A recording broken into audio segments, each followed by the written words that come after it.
Talk about the arrogance of assuming that your culture or your language is better or worse than another one.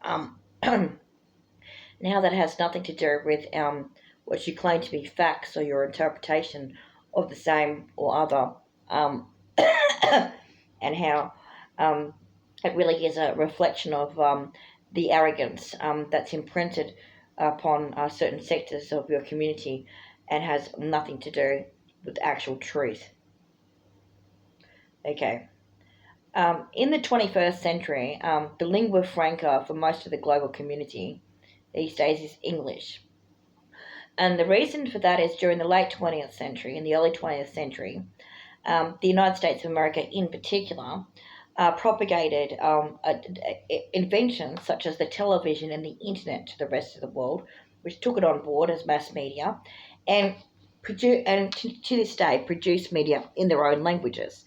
However, because it started that way, a lot of stuff became in English, and so at first, before they were able to translate and produce, uh, um, um, like websites and whatever else or URLs in their own languages, people tried to speak English um, to be able to communicate, and so. Because of that, as well as the role of the British Empire between the late 1400s and the present day, um, the English language in the post 1500 sense has been a dominant tongue for commerce as well, or a dominant language for commerce. And of course, because we live in the merchant era, in that era as well, um, it's also the merchants having dominance in terms of like how much influence they have over societies as a whole and decisions that they make, then the language of the merchants becomes a big deal, and that's of course primarily English. That being said, Arabic is a very big language, um, and Cantonese is another big language, um, and those are probably the three main languages in the present tense. Back during the Roman Empire, knowing how to speak Greek and how to speak Latin or Greek or Hellenic pre-Hellenic Greek, and knowing how to speak the Latin language as it was back before around the time of 60 BC. That would have been considered the most important languages for commerce in those days. And 1,000 years before that, the most important language would have been that particular version of ancient Egyptian, which was probably third or fourth dynasty, because the Egyptian Empire went for some 4 to 5 thousand years before the Romans. So, as it turns out, the lingua franca for the mercantile situation or the buying and selling of goods varies considerably from time to time and place to place. And it just so happens after the British imperial situation became the American imperial situation, and that means we now have the American mercantile class acting as an imperial force throughout the world with their particular brand of commerce done in English, or more specifically, American English. It's actually the case that some aspects of American English are unintelligible from Australian English, just the same as British English is unintelligible from Australian English. There are some variations in grammar and syntax. There is also differences in what they call slang or casual speech. What's particularly unintelligible from the Australian context is cultural concepts. Although it is the case that Australians are familiar with festivals such as Easter and Christmas, which have their origins in Europe, um, there is a jarring cognitive distance that goes with it. People are accustomed to, at the same times of the year as they do overseas, making reference to those particular seasonal cults um, as a matter of custom and indeed etiquette. Nonetheless, because it has no actual physiological or phenomenological reference in terms of Australian weather or the natural patternings of the Australian environment, it is unnatural behaviour. It is completely associated with imperial cultural attempts at dominance and has no fact base in Australia. The Vatican is said to have originated with the Roman cults, and Emperor Constantine attempting to crush the Jewish rebellions, which they, in hindsight, called them the Christians.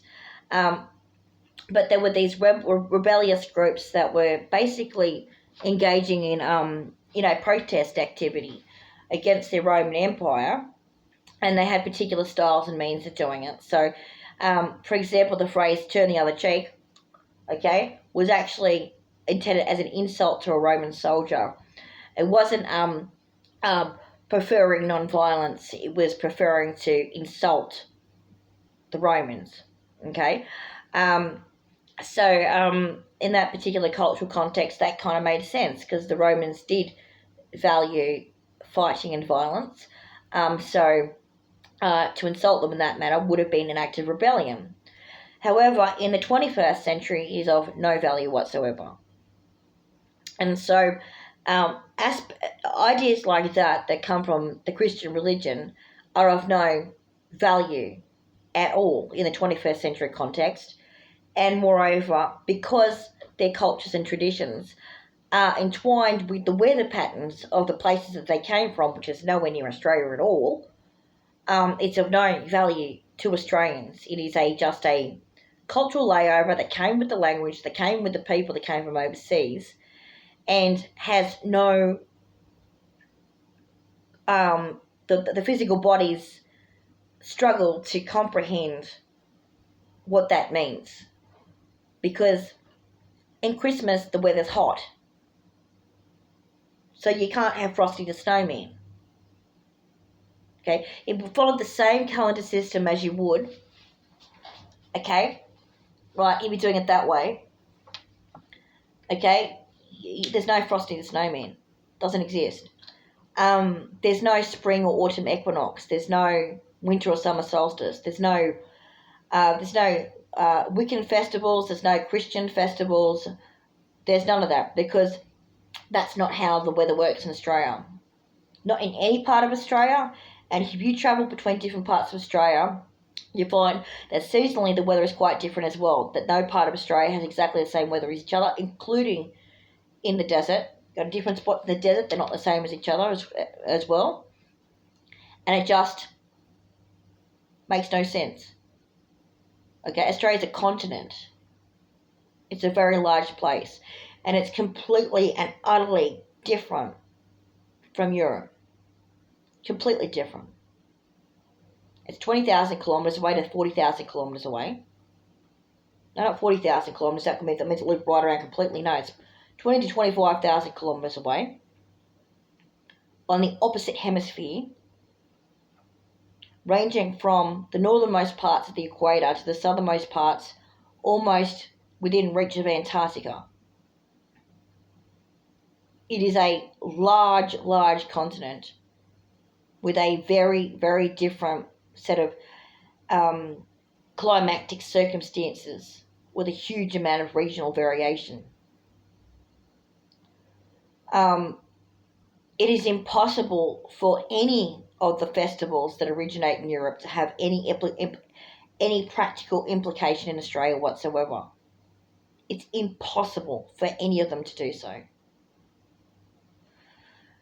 Because the Christian festivals typically have their origin in cultural shifts that, to be fair, have pagan influences that the Romans have borrowed from, such as we don't know why they have Christmas, in December, even though the story they tell is of someone being born during census and taxation time, which, by the way, the European custom of the financial year beginning on the 1st of July and ending on the 30th of June has its origins with the Roman Empire.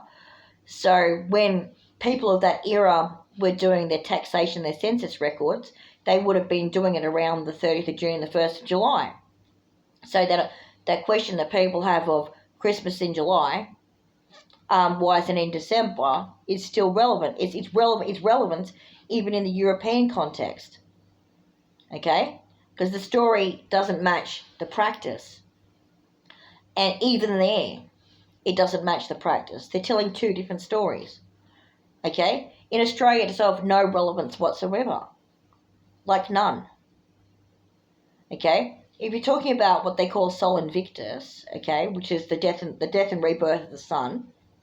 Okay, so one of the metaphors that comes from Europe is this idea that because of the snow cult, it's basically the snow cult. So there's the weather is frozen. We're frozen for 3 months of the year. They've got snow up to their eyeballs. They're absolutely frozen solid. They have no, they can't avoid it. Okay, the rest of their year and their life revolves around surviving those 3 months. Basically, it's a big deal. It's literally life or death for them, so it's important. Okay, and for them, their son appears to die and then be reborn. Not in Australia. That never happens in Australia. Not even at the solstices or the equinoxes. It just never happens. It just never does. It's completely unrelatable. Just like Frosty the Snowman, it's completely unrelatable. We don't have death and resurrection in Australia, of the sun or anyone or anything else, because it just doesn't happen. It's completely unrelatable. Okay? It's just not relatable. It's jarring. It's dissonant. It's nonsensical. It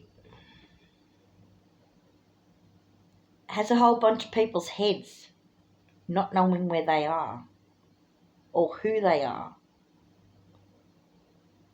because it has no belonging on the Australian continent. And although there are people on the Australian continent who have recent ancestral origins from Europe, and acknowledging their ancestors' customs is important to them, even they must be confused on some level about how come all the memetics and egregores and symbolism and language and ideas that come from that seem to have absolutely nothing at all. Not a single bit of it has anything that you could remotely describe as observable in the Australian environment. Like if you walked around the Australian environment, there's nothing there that's relatable to that. Not a single thing. So no, we're not going to wish you happy Easter. We're not going to wish you happy Christmas. If it's calendrical for you Northern Hemisphere people, then we will wish you happy Easter in September.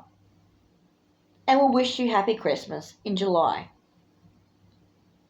to refer to your calendars and customs as it relates to our solstices and our equinoxes. But other than that, got no interest in doing it at all. None whatsoever. Can't relate to it. Not even a little bit. And the Australian people are confused people. They're confused people because they're walking around with language and traditions and customs from overseas and no capacity to relate them to the environment they actually live in. None whatsoever. And the amount of cognitive dissonance that creates for Australians is more than you realise. You might think that the myth of Australians being laid back larrikins is just that, because the language of Stride and Bogan in particular is a little bit, how you might say, rude, very rude, by some standards, or just in general. It's also the case that there is a basis to that highly strung behaviour. Absolutely no relationship between the cultural terms and the language terms and the environment. Absolutely no relationship between the cultural terms and the culture. And a backdrop, historically, of enormous amounts of stratification and discrimination. An attempt to resist that without having any of the language to go with it, unless they borrow again from overseas terms like Marxist or anarchist or whatever.